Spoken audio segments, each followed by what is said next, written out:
Hi, Casey.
Casey, can you hear me?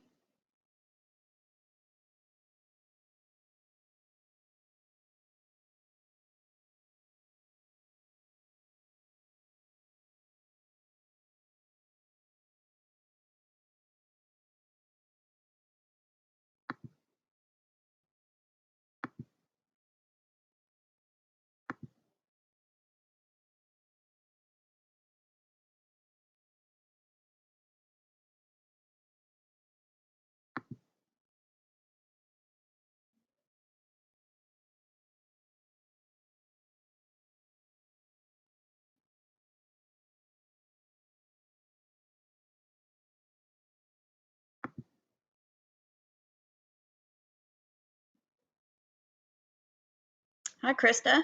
Can you hear me? Okay. Can you see me?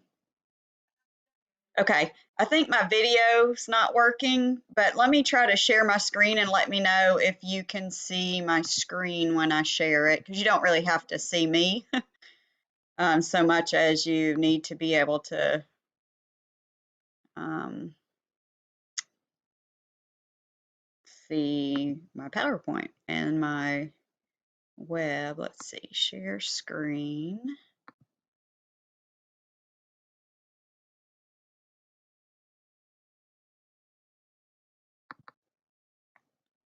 Okay, can you see the PowerPoint?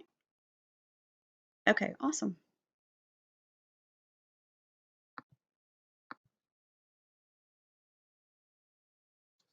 We'll wait a few more minutes, see if anybody else is going to get on. I'm going to stop sharing for a minute. I'm not sure if I can see when it says someone's trying to get in. And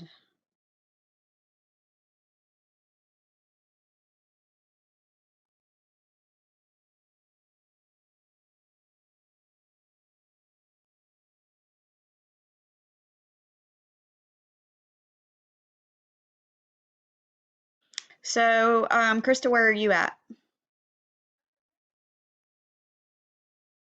Okay, great. So you'll be graduating soon. All right. Do you know kind of where you want to teach, like North region, Central region, South region? Okay, awesome. So you're not limiting yourself to that. That's a good attitude to have. That makes it easier to find a job.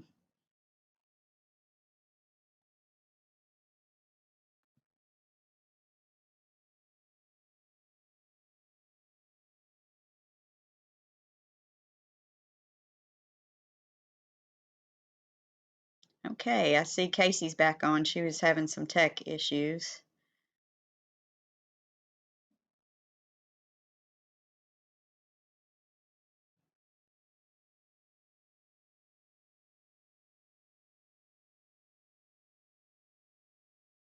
Casey, can you hear me?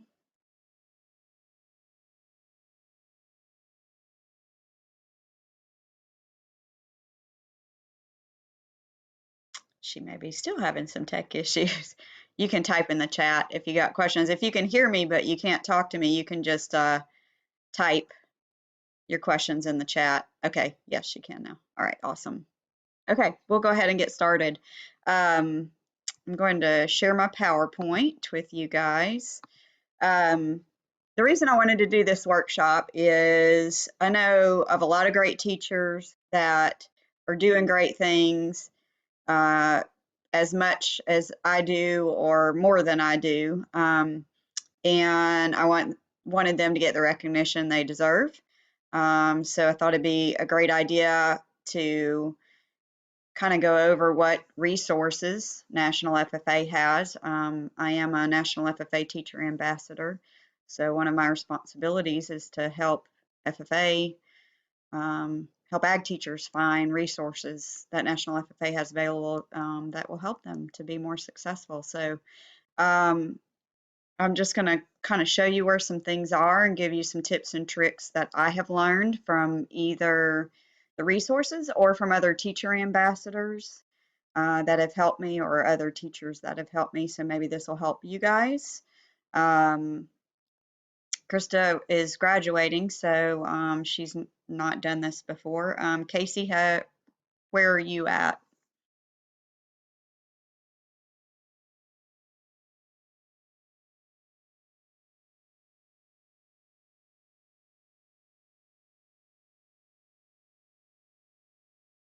Okay, I can't see the chat at the moment, so I'll move on. I'll come back to the chat in a minute. So the key to doing a great job on the national chapter application is following the rubric. And this link that I have in this PowerPoint, and I'll have Krista send this out the same way that she did the link for the workshop. I'll have her send out this link as well, or the PowerPoint, so you can follow up and do that. But it takes you to this site. And of course, the first thing is when, especially since some of you guys are just graduating and going to be a first year teacher, it all begins with a good POA. So on this site for National Chapter, the first thing they link you to is the program of activities. And this link here will take you to a bunch of different forms that you can use. So you've got some committee meeting reports. You have a chapter activity planning sheet. There's a POA PowerPoint. You could even modify and use that with your students to kind of take them through what the POA is. First few years, I didn't really know a lot about the POA, so I had to learn. And the more I learned, the more I started using these materials actually with my students. I give them the divisions and the quality standards. We have meetings in class at the beginning of the year. And this year with COVID, we actually had virtual committee meetings. And those actually worked out great. They were better than I thought they would be. We had a ton of kids show up for the committee meetings virtually. And so we were actually able to plan a lot of events and have a lot of kids involved in the planning. So we try to make sure that 100% of our students are involved in planning and conducting activities. So National FFA provides all of these different resources for you to have at your disposal for doing the planning. So here you can see where this form allows you to set the goals and write then plan of actions for your goals on another form. There's also summary forms. I have this in a poster format on my wall so the kids always know what the activities are that are going on and what category they fall into. They come in Word document as well, PDFs or Word documents. This is the program planning form we just looked at, but in a Word document. So depending on which you need in, and then there's also a resource guide there. So that's the first place I would start. Oh no, okay, what do you see right now? Oh goodness, that's no good. Okay. Casey's in her third year at Alcovey. Let's try this again. Okay.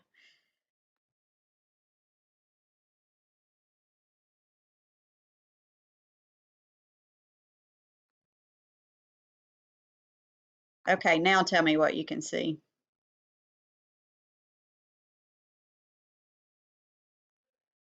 Uh, okay. Well, it might be my Zoom was saying my video was blocked because of a firewall. Let me, but you saw the PowerPoint a minute ago? Okay.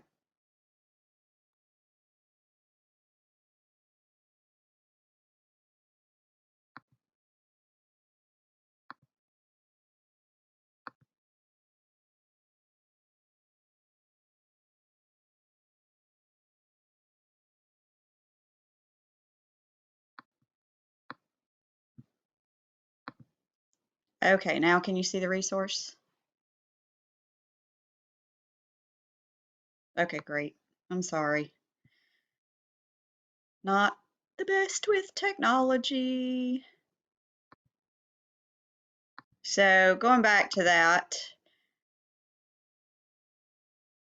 tell me if you can see the link that I'm on now, the website. National Chapter Awards, the gold standard. Can you see that? Okay, perfect. Okay. All right. So here is the program of activities link. And so that's the place to start. If you're already in the middle of a year, so Casey's been teaching, so she's already in the middle of a year. Maybe you didn't do this at the beginning. I can talk you through that as well. But for starting for next year, great forms all in here to help with planning, doing workshops with your kids. I involve them in class. We break up into teams of 6 or 7. They become a committee, and sometimes I have them draw a committee. Sometimes I just say, pick one. Which committee do you want to do? And we use the 15 from the POA, and we break that up and break them up into committees that way. So once you've got that resource, when you scroll down on that page, it talks about eligibility and what the national awards are. Um, we were one of the finalists for Model of Excellence, and I'm gonna be honest with you, I didn't even know that was a thing till they announced it, and I'm like, what did we get? And I had to go back and look at it. I just was focused on the national chapter application. So right here at the bottom, you'll scroll all the way down to the bottom of the screen from that link. You've got application center, handbook, rubrics, resources, program of activities, judging opportunities. So the rubric is the key. So the rubric is the key to success with doing a good job on the national chapter application. The handbook kind of gives you some ideas and it gives you examples. But if you can follow this rubric to the letter, that is going to help tremendously. And that's where I would start. This is just one little clip of the rubric, and I'll go back to more areas of the rubric, but it tells you how you can get the highest points. And then, of course, how many points that section is worth. So that's important to keep in mind. If you're on limited time and I've got to put my effort in the places that are going to give me the best points, then, you can focus on how many points that's worth. The first time or two I filled this out, I didn't know there was a rubric, and I just filled it out from AET. Do either one of you have AET? Well, Krista, you wouldn't. Oh, you're familiar with it?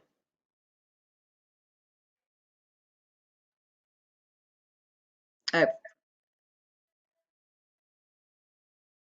okay. Okay, awesome. So doing it in AET, so that's the easiest way to start as well. So when I talk about doing it with the starting with the POA at the beginning of the year, I give my officers and my committee leaders access to the calendar in AET. And when you actually go to the calendar, let me switch over to that for a minute. I'm going to stop sharing for a minute. Let's see, let me go back here.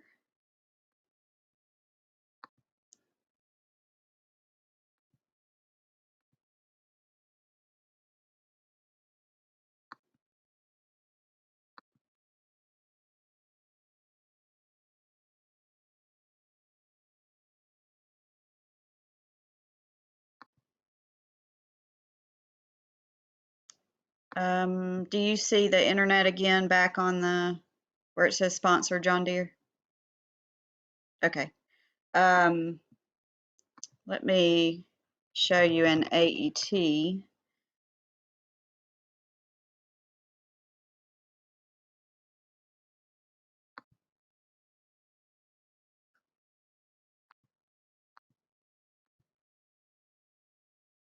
So when you go into AET and you go to tracker, you've got your program of activities calendar here. So when you use this to put your events in, you can actually go in and start with your goals, your descriptions, and everything right here within AET at the beginning of the year. So I use this with my officers and my committee leaders, and this is where, after they've filled it out on paper in their committee meetings, then they'll come in here and they'll write their activity descriptions, their goals, all of that information in AET. So then when I'm ready at the end of the year, then I can go over to reports and go into the degree application manager. And when you do that, you can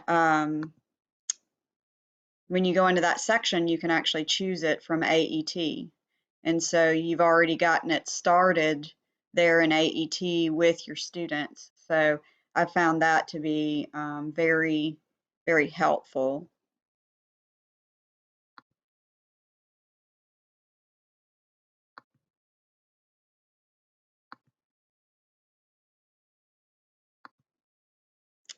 Okay, so between AET and then the resources that National FFA has, you can, take your rubric and make sure that, for example, your activity description. The first time I filled this out, didn't have the rubric, I just wrote a description. This is what we did and kind of described it. Well, that didn't meet the rubric. The rubric says that you explain the purpose and the reason the chapter is doing it, and that you should have a what is the purpose and why is the activity taking place. So one of the things I do in my national chapter application, and someone else gave me this suggestion, I didn't come up with it, but is to put that in parentheses. This is my why, or have it in the statement, here is the purpose. And so this activity description was on my last year's national chapter application, and I got the full maximum points, the highest possible points on this. And so you can see it has, the purpose of the camp was to teach elementary students about the production and distribution of food, fiber, and fuel. So if you'll notice this, I didn't talk about specifically what we did in the camp, but I made sure that I tied it to the quality standard. So what you want to do is make sure that you're always going back to your quality standard and using those terms that are in the quality standard. In your steps, that's where you can kind of explain what you did at the camp. For example, we did TPR with animals. We did Coke bottle hydroponics. I could include that in my steps, my plan of action, how we actually did this. But for the description, I need to stick to that quality standard and explain that quality standard. The next thing on the rubric is the goals. So they have to be SMART goals. So I graded national chapter applications this summer, and one of the things that most applications lost points for is they were not writing SMART goals. So that is the key to getting your full credit on your goals, is to make sure they're specific, measurable, achievable, realistic, and timely. So go through your goal and make sure, like FFA chapters would write, we want to improve relations with the alumni. Well, that's totally unmeasurable. It's not specific. It's not timely. It probably is achievable and realistic, but you can't measure it just by saying we improved relations. So you have to have a way to measure it. So you would say improved relations with 20 alumni members by 60% by March 8th, 2020. It has to be measurable. It has to be specific. Now, that wasn't a very specific goal, so it'd be better to make it more specific. So this was one of my goals that also received full credit on my points. With National FFA, they give you your scorecard back, so you know exactly kind of where you ranged point-wise. So 91 FFA members will assist in the planning and construction of 16 new raised bed gardens in the school courtyard by June 1st, 2019. So you can see I've got 91 FFA members constructing 16 raised garden beds in the courtyard, so kind of given a location and then the date.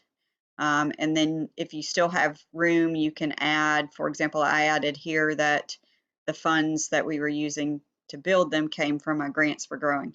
If you're doing any of your activities, if they came from grants you applied for with National FFA, you definitely want to include that on your application.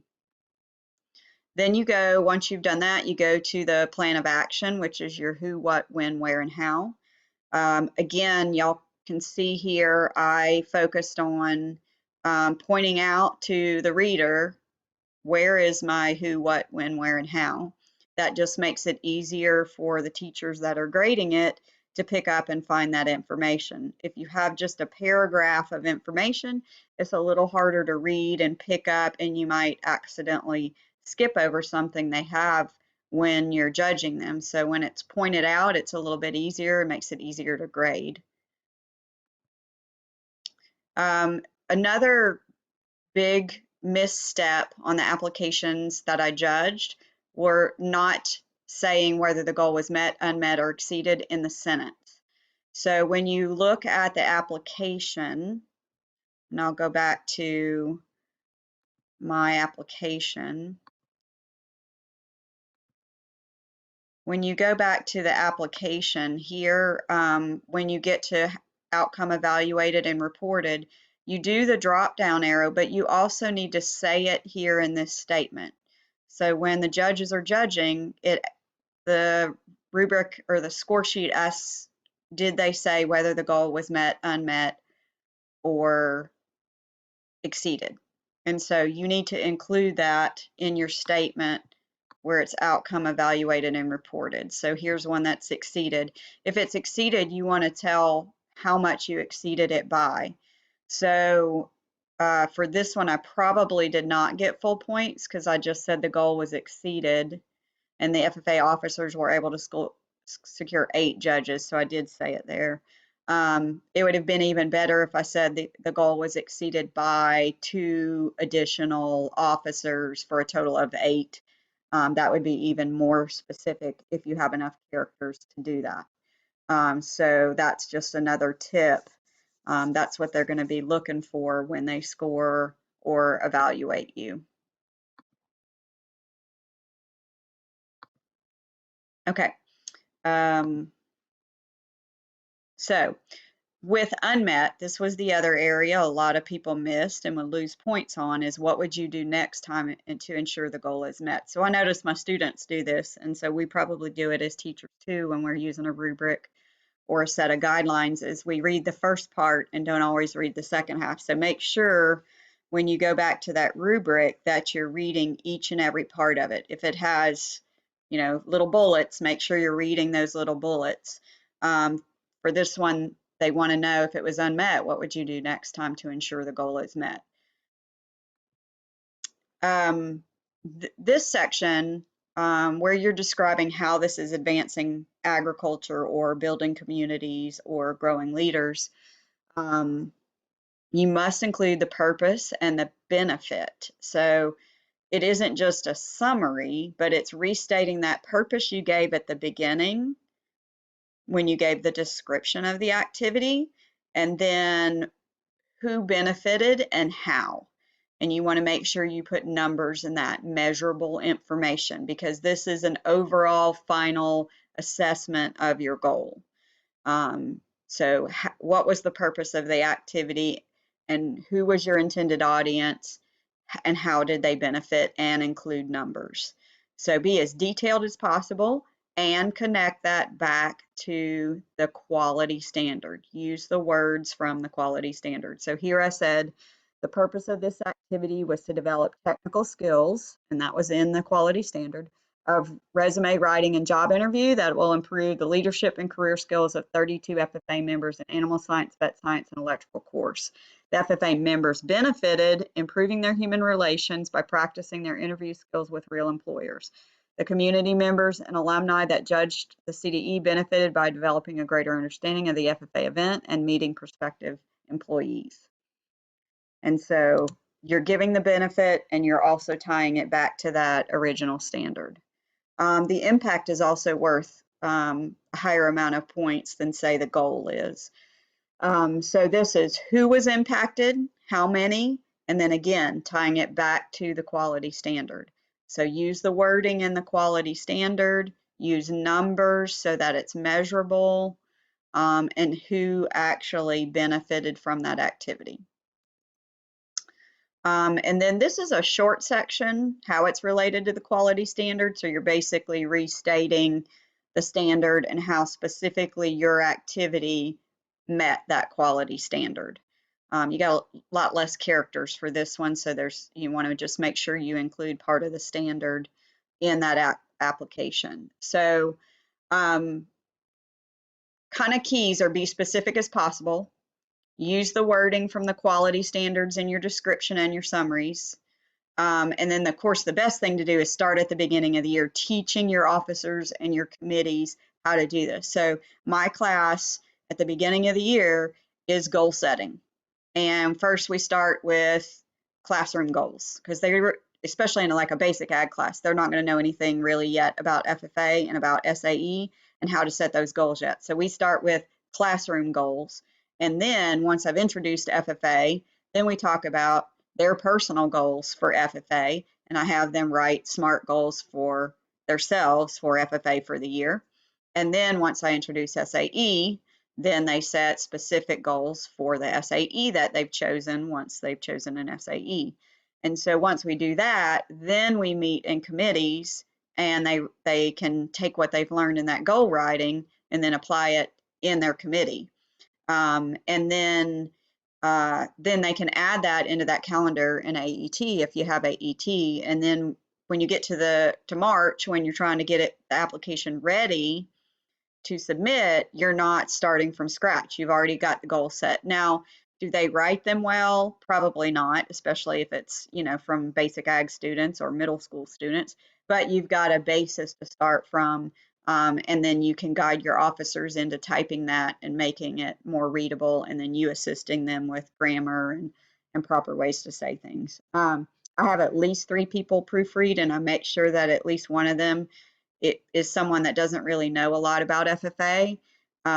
Because sometimes if you have like other ag teachers or if you have an administrator that works really closely with you, they kind of read into things because they understand or know what you've done.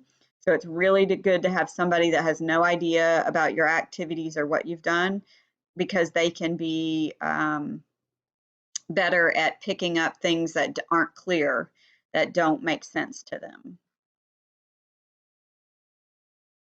All right, let me go back to the rubric just a minute.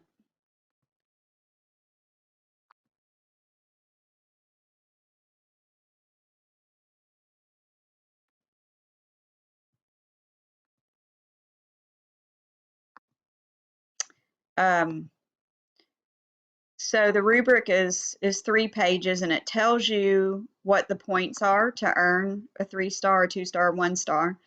If you get a 3-star, that's typically considered the top 10% of applications. And then from the 3-star, that's where they're then evaluated. If you get sent to nationals, then that's what's evaluated for national chapter awards in specific areas or in the total application as a whole. So this gives you a guide, like if you ended up getting a 2-star, you can look back and see, well, what were my areas of weakness? So the key to a really good application is following this rubric to a T. So again, looking at the goal, it says it needs to be SMART goal. Who will perform the duties? When will the goal be completed? And I actually put that in parentheses to point out where that information is.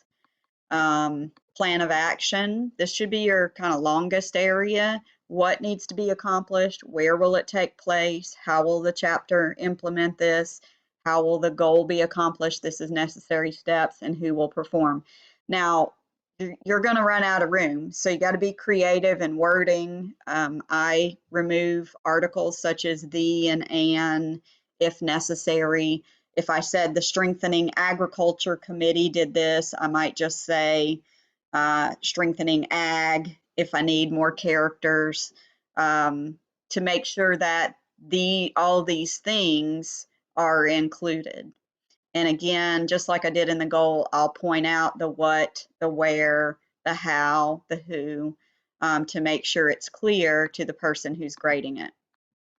Then the outcome, again, like I was saying, it says response clearly states whether the goal was unmet, met, or exceeded. So it's not enough just to do the drop-down box. You have to say it in that box and in that description whether you met it. And then if you did not meet the goal, what were the circumstances? Why was it not met? And what would you have done differently to meet that goal?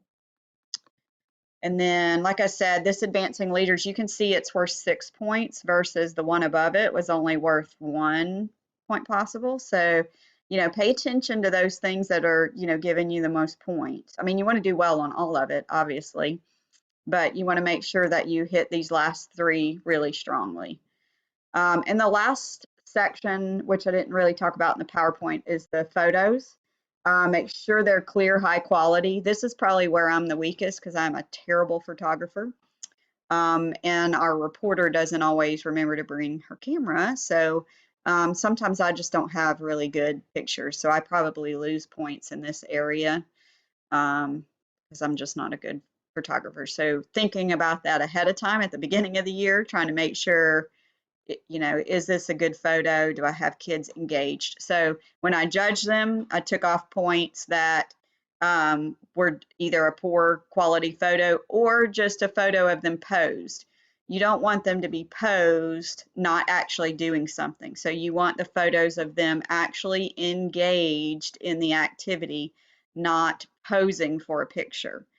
They can look up, obviously, but they need to be hands-on, doing what the activity is.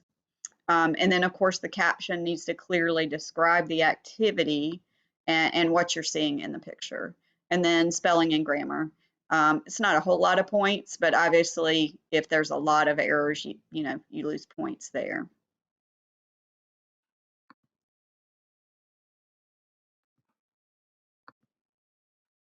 Okay. Any questions?